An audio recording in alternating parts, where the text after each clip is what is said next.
Hey coin collectors! Welcome back to Rare Coins and Lost Antique. Today, we're taking a closer look at the 1976 Lincoln penny. A coin with an interesting twist. This penny was part of the bicentennial celebration.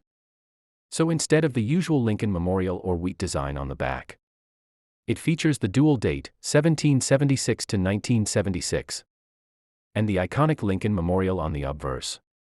It's a small coin, but packed with history. Most 1976 pennies were minted in Philadelphia, with no mint mark, and Denver, marked with a D. But collectors love hunting for rare errors, like double dies, off-center strikes, or weakly struck dates.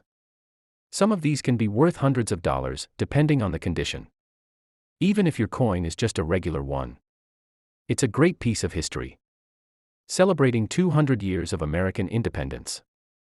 Imagine holding a coin that was made to honor the country's 200th birthday. It's pretty amazing.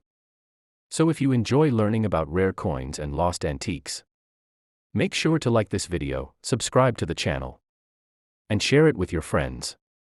Every click helps us bring you more hidden treasures from the past. Thanks for watching, and stay tuned for more amazing coins and antiques, right here on Rare Coins and Lost Antique.